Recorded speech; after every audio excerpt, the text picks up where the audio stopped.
الحمد لله الحمد لله وكفى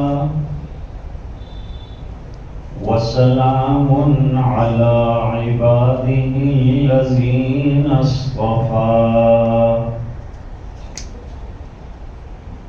خصوصا على أفضلهم وخاتم النبيين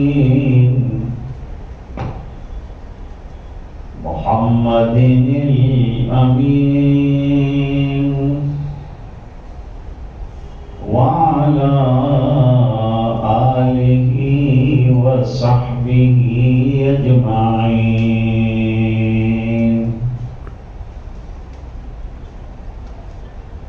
أما بعد، أعوذ بالله من الشيطان الرجيم. بسم الله الرحمن الرحيم.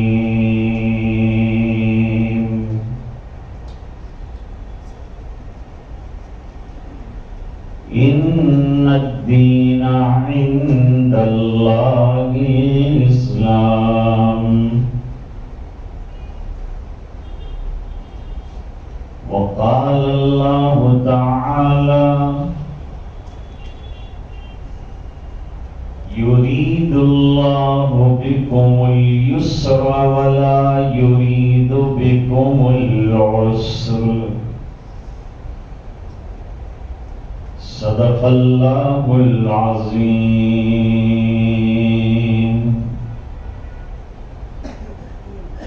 اللهم صل على سيدنا محمد وعلى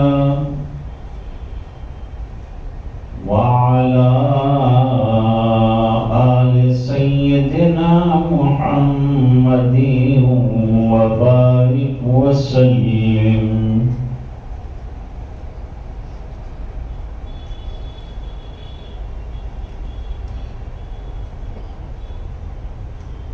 اللہ نے ہمیں بہت پیارا اور ہمہ جہتی اور ہماگیر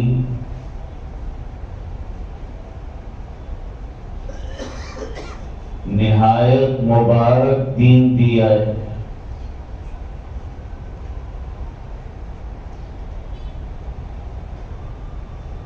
دین میں جتنے بھی شعبے ہیں زندگی کے، ان کے بارے میں تفصیلات ہیں.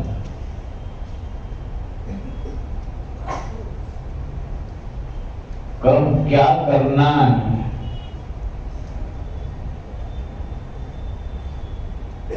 جو مقاصد ہیں وہ مقاصد کو حل کرنے کے لیے پروگرام دیے ہیں.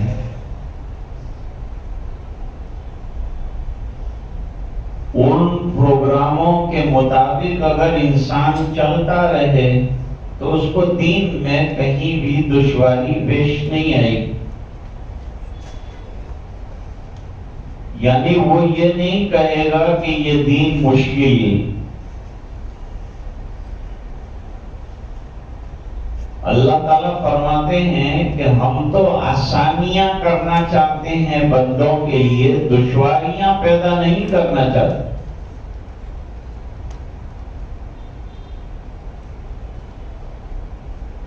اگر کوئی پانی کا استعمال وضو کے لیے یا غسل کے لیے نہ کر سکے تو اس کے لیے اسلام نے تیمم کا آسان پروگرام دیا ہے.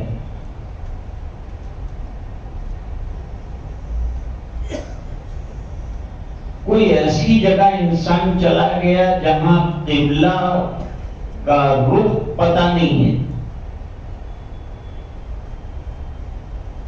تو بتلایا کہ تحری سے اور اپنی سوچ سے اور دینی سمجھ سے کام لے کر کسی بھی قبلے کی طرف جو اسے سمجھ میں آ جائے کہ یہ قبلہ ہے، نماز پڑھ لے گا تو نماز ہو جائے گی.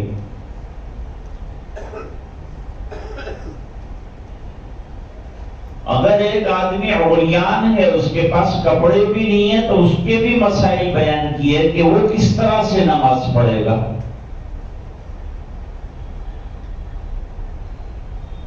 اس کے بھی طریقے بتائیں.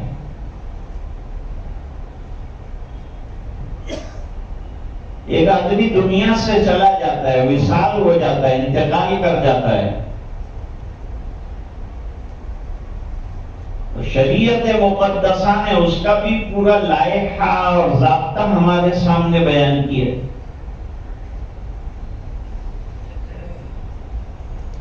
کہ پہلے مرنے والے کے مال میں سے کفن دفن کا خرچ نکالا جائے گا.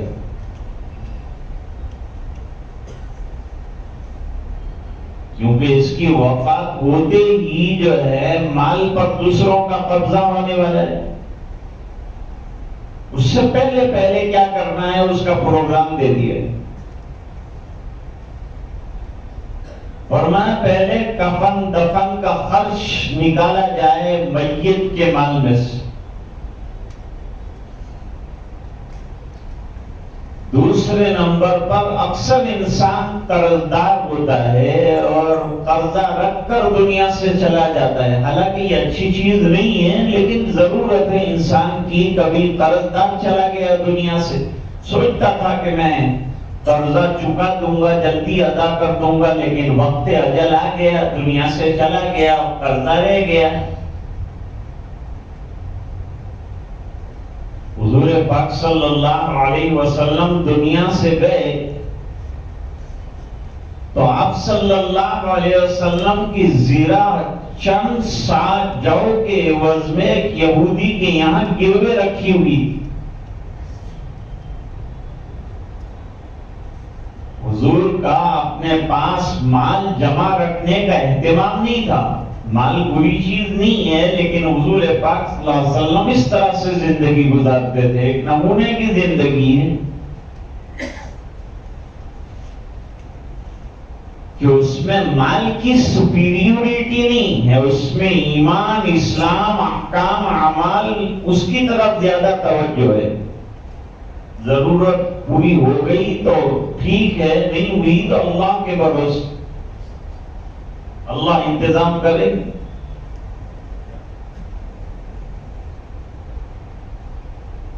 تو دوسرے نمبر پر مرنار کا قرضہ چکایا جائے. اس کا جتنا اثاثہ اور مال ہے، اس کے اندر سے جتنا قرضہ قرضداروں کا ہے وہ سب پورا کیا جائے. یہ ورثہ کے ذمہ ہے.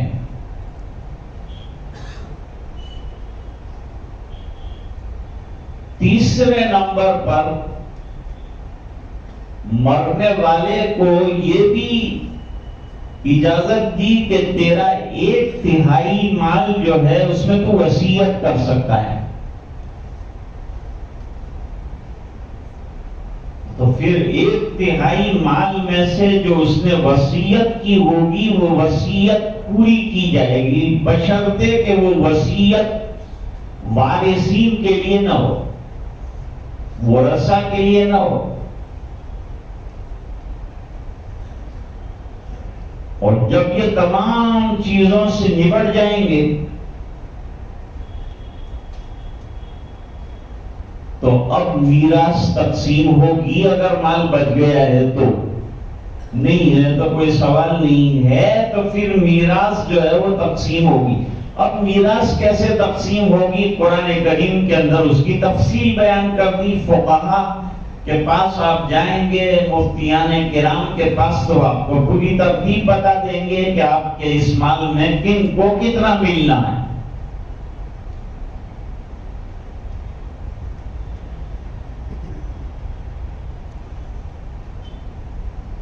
یہی حال جب کسی کا انتقال ہو جائے تو کیا کرنا چاہیے؟ فرمایا جلدی سے جلدی جنازہ تیار کیا جائے، قبر تیار کی جائے اور اس کو جلدی سے جلدی اول منزل پہنچا دیا جائے. اچھا آدمی ہے تو اچھے ٹھکانے پر جلدی پہنچا دو، برا ہے تو کندھوں سے بوجھ اتارو.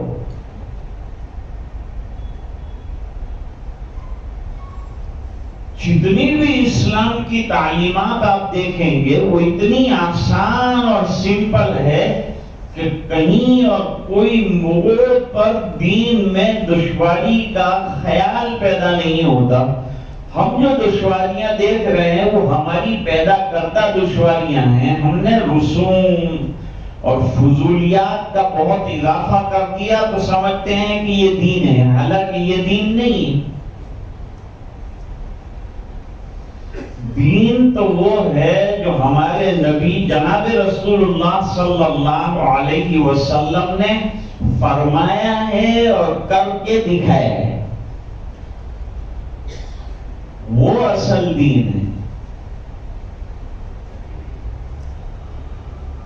فرمایا لڑکی اگر جوان ہو جاتی ہے، شادی کے لائق ہو جاتی ہے، تو ماں باپ کی ذمہ داری ہے کہ لڑکی کے لیے مناسب رشتہ تلاش کیا جائے.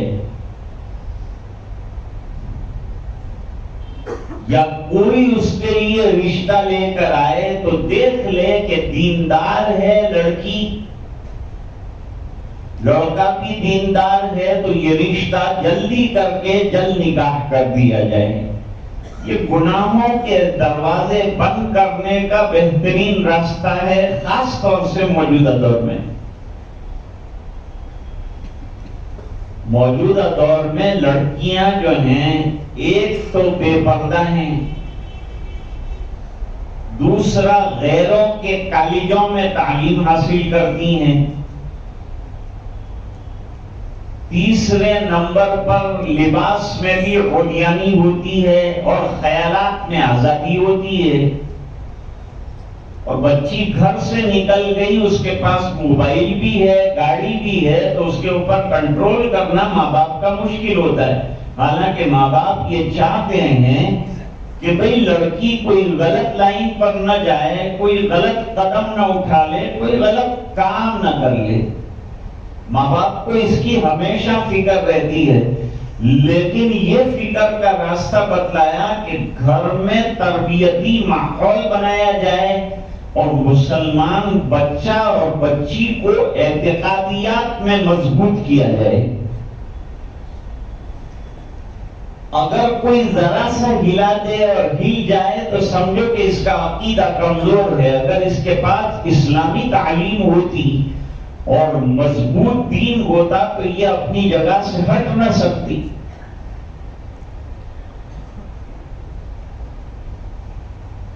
حدیث شریف میں ایک واقعہ آتا ہے، خباب ابن عرط رضی اللہ تعالیٰ عنہ غلام تھے ایک یہودن کے، اور لوہار تھے، لوہے کا کام کرتے تھے، سامان بناتے تھے، ہتھیار بناتے تھے، تلواریں بناتے تھے. تو وہاں مکے میں ایک شخص تھا عاص ابن وائل، اس نے تلواریں بنانے کا آرڈر دیا، لیکن یہ حضور پاک صلی اللہ علیہ وسلم کا دشمن تھا اور دین سے اس کو سخت نفرت. حضرت بلال رضی اللہ تعالیٰ عنہ کے دل میں اللہ تعالیٰ نے دین کی محبت ڈال دی، حضرت خباب کے دل میں دین کی محبت ڈال دی.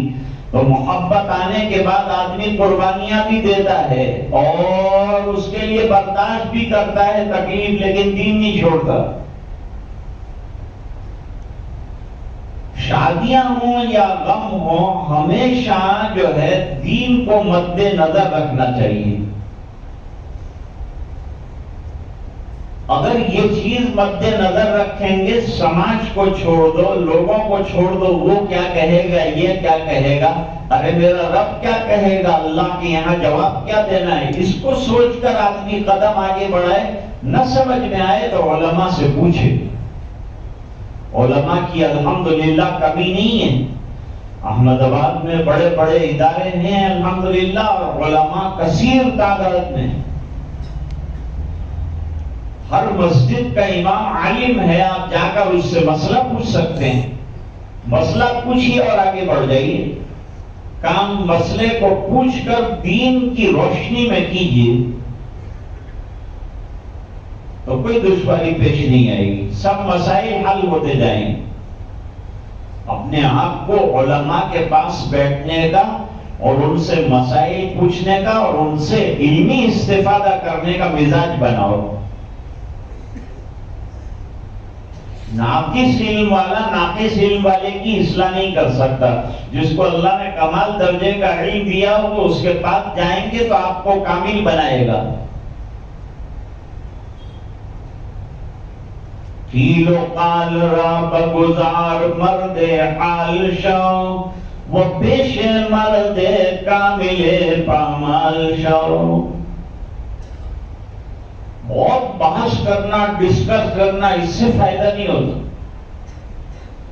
علماء کے پاس بیٹھ جاؤ، انہوں نے برسوں تک جو ہے مدرسے کی خاک چھانی ہے، چٹائیوں پر بیٹھے ہیں، محنتیں کی ہیں، تو آپ ان کے پاس جائیں اور ان سے مسائل معلوم کریں. چٹکیوں میں آپ کے مسائل جو ہیں وہ حل ہوں گے. علماء ہیں کس کام کے لیے؟ اسی لیے تو اللہ نے ان کو بنایا ہے. اب فرمایا کہ جنازہ تیار ہو جائے تو انتظار مت کرو، جلدی قبر کھدواؤ، جلدی سے جلدی اسے اول منزل پہنچاؤ. لڑکی جوان ہو جائے، مناسب رشتہ مل جائے، دیر مت لگاؤ. جتنی دیر لگائیں گے زنا کا، گناہ کا، بدکاری کا، برائیوں کا دروازہ کھولیں گے.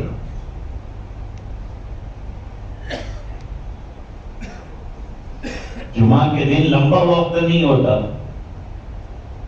اس لیے کوئی لمبی بات نہیں کر سکتے ہیں.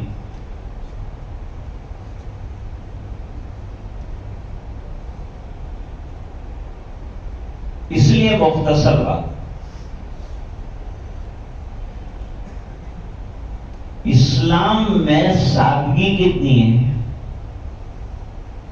سمپلسٹی جس کو انگریزی میں کہتے ہیں. What a great simplicity Allah subhanahu wa ta'ala is maintaining the deen. دین میں سادگی کو ہمیشہ مد نظر رکھا گیا. شادی ہو تو بھی سادگی، اور دوسرے معاملات ہوں تو بھی سادگی، اور پوری زندگی میں سادگی.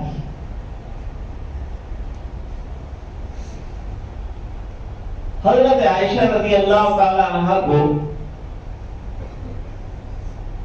نکاح تو ہوا تھا، عقد تو ہوا تھا مکہ مکرمہ میں، لیکن رخصتی مدینے میں ہوئی.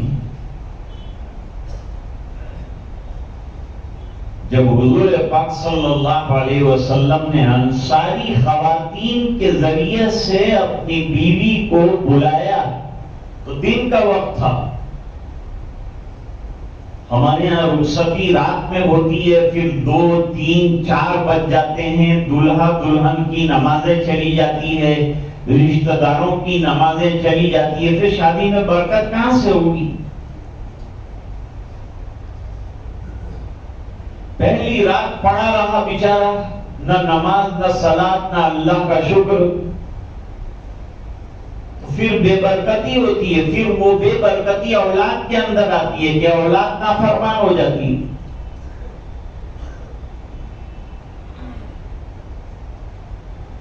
ایک تو نکاح مسجد میں کرو تو بہت سے خرافات سے بچ جائیں گے. ویڈیو ہے، فلاں ہے، بہت سی چیزوں سے جو ہے جو باہر غیر محرموں کا ہجوم ہوتا ہے، تمام مکس گیدرنگ ہوتا ہے، اس سے بچ جائیں. اور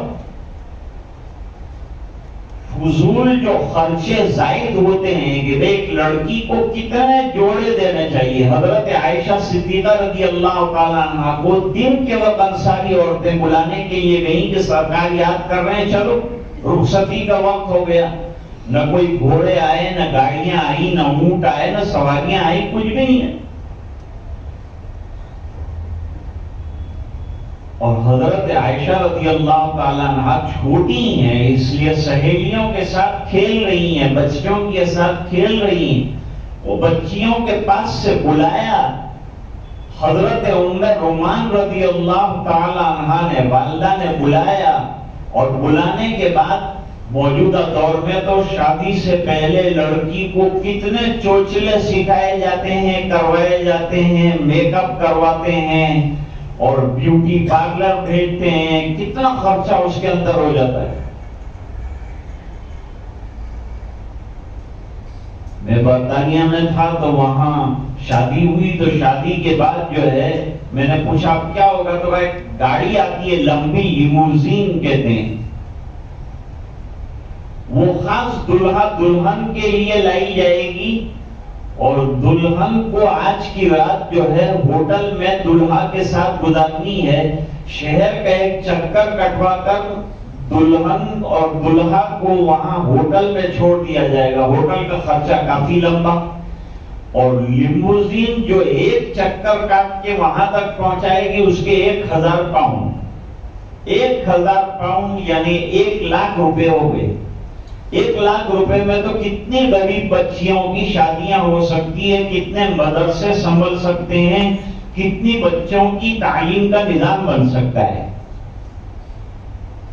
ہمارے مشائخ فرماتے ہیں کہ مسجد کے لمبے میناروں کی بھی ضرورت نہیں ہے اور بڑے بڑے گنبد کی بھی ضرورت نہیں ہے، ہمیں اس وقت جو ہے مدرسوں سے زیادہ اسلامی اسکولوں کی ضرورت ہے جس کے اندر ہم اپنے بچوں کو تعلیم دیں۔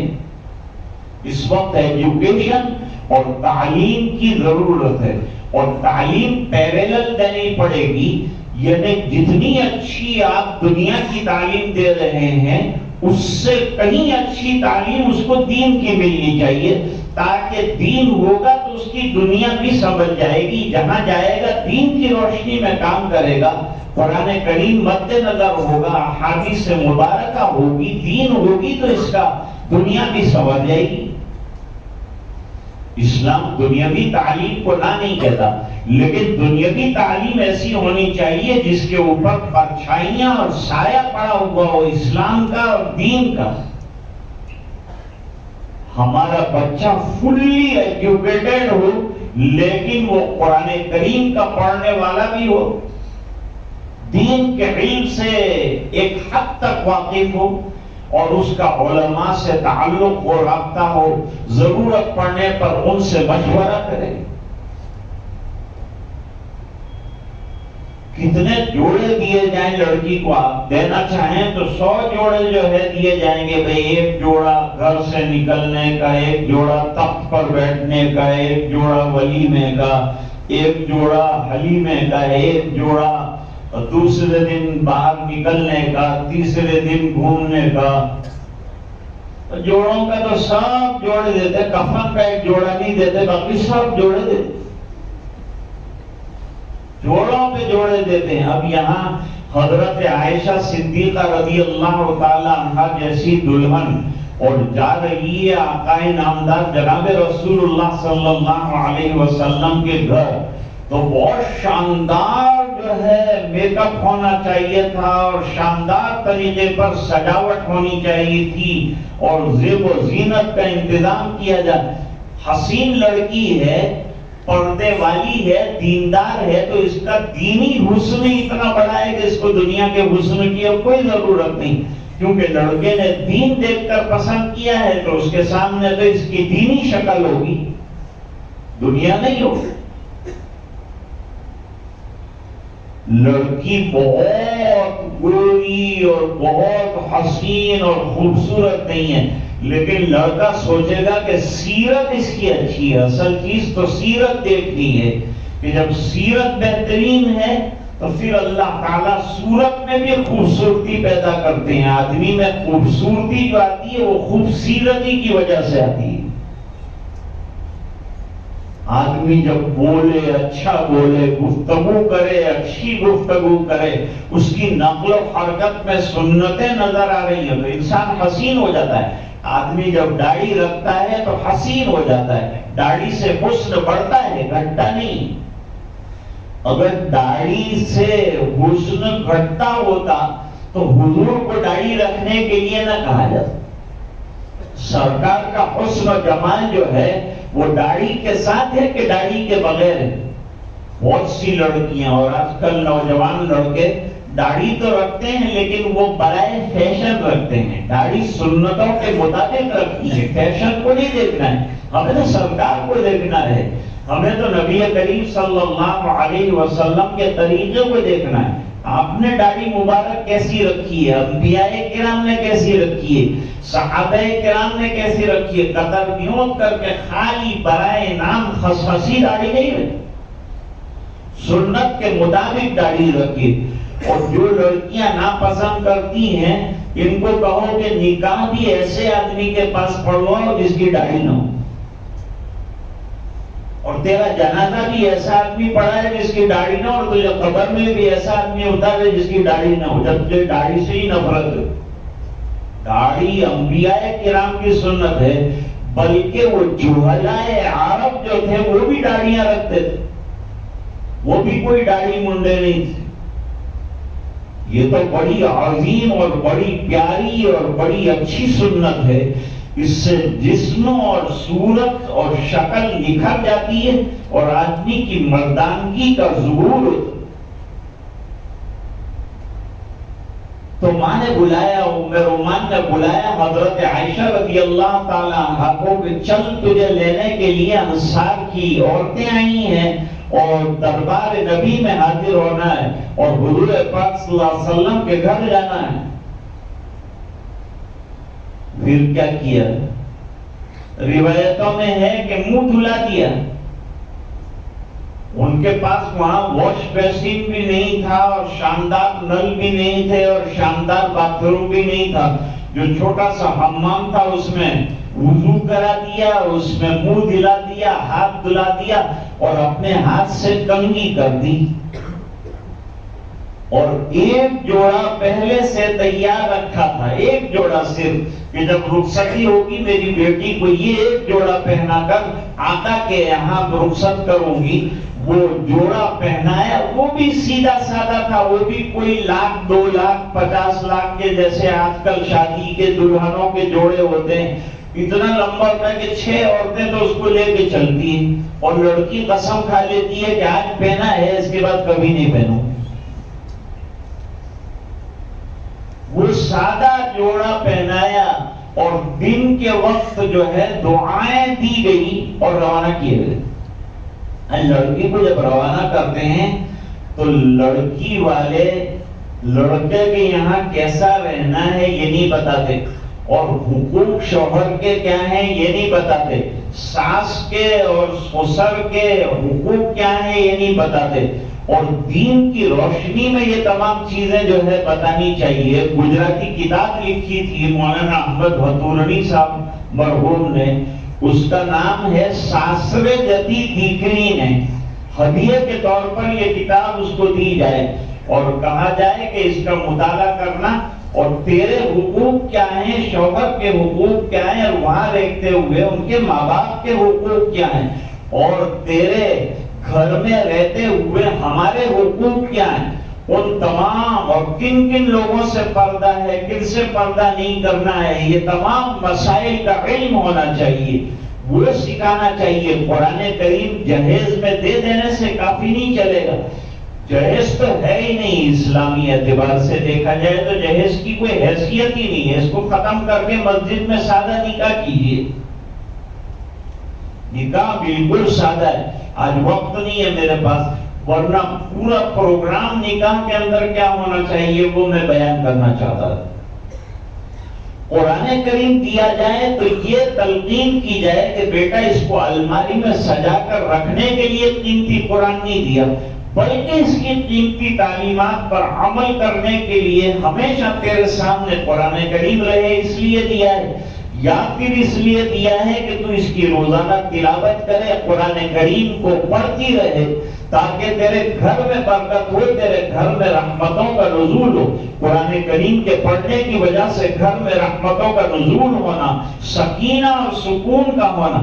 سکون اور اطمینان مال اور دولت کی وجہ سے نہیں ہوتا, دین کی وجہ سے ہوتا ہے, سنتوں کی وجہ سے ہوتا ہے. دین والی زندگی گزارنے میں اللہ تعالیٰ نے سکون رہا. اس لیے صحابہ کرام کی زندگیاں پرسکون تھی, ان کے پاس مال نہیں تھا لیکن ان کے پاس سنتوں پر عمل اور دین تھا. اس بنا پر بھوک اور فاقے کے ساتھ اللہ نے انہیں سکون دیا تھا. ہم کھا کے بھی جو ہے سکون سے جی نہیں رہے ہیں.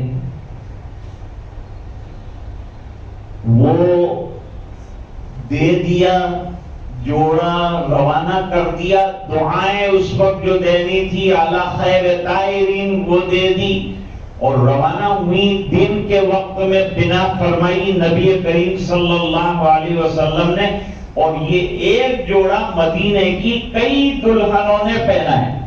تبرکن حضرت عائشہ کے پاس مدینے کی نئی دلہن یہ کرتا لے جاتی تھی اور جا کر کے اس کو پہنایا جاتا تھا. وہ 2 دن پہن کر لوٹا دیتی. آج تو خواتین اس کو بہت برا مانتی. ایک جوڑا ایک مرتبہ پہن لیا تو دوسری مرتبہ شوہر سے کہتی ہے اب دوسرا جوڑا لاؤ, کل یہ پہن چکی ہوں میں, تو کل پہنا ہے تو آج پہننے میں خرابی کیا ہے؟ نہیں, شان تمہاری کٹ جائے گی, ناک تمہاری کٹ جائے گی, اچھا نہیں ہے.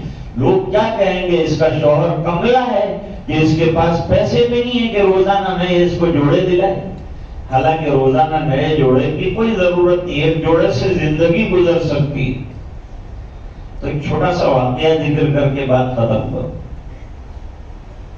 حضرت خباب رضی اللہ تعالی عنہ نے تلواریں بنائی اور تلواروں کی مزدوری مانگی, مزدوری دے. تو وہ حضور پاک صلی اللہ علیہ وسلم کو نہیں مانتا, دشمن دین کو نہیں مانتا.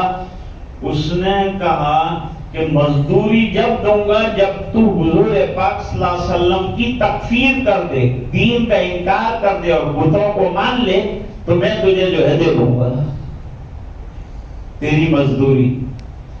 اب اس کا جواب, مزدور تھے, مزدور ضرورت مند ہوتا ہے, اس کو ضرورت ہوتی ہے. تو مزدور تھے تو یوں کہتے کہ بھئی مجھے دے دو, میں ضرورت مند ہوں, میرے پیسے ہیں, میرا حق بنتا ہے.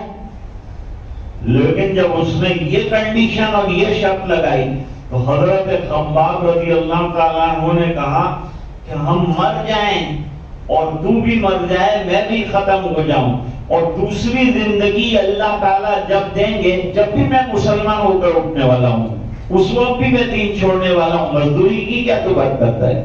اس وقت بھی میں دین محمد صلی اللہ علیہ وسلم اور اللہ کے پیارے دین پر ہوں گا. بھاڑ میں جائے ایسی مزدوریاں, اس مزدوری کی خاطر میں دین کا سودا نہیں کر سکتا.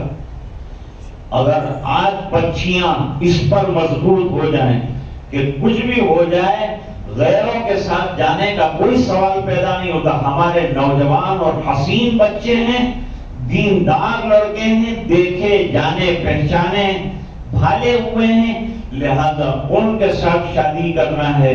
یہ تمام چیزوں کو موجودہ دور میں مد نظر رکھنا چاہیے. اللہ تعالی ہمیں نبی کریم صلی اللہ علیہ وسلم کے بتلائے ہوئے طریقے اور جو مقاصد دینیاں ان کو ملحوظ رکھتے ہوئے زندگی گزارنے کی توفیق سعید عطا فرمائے. وآخر دعوانا الحمد للہ رب العالمین.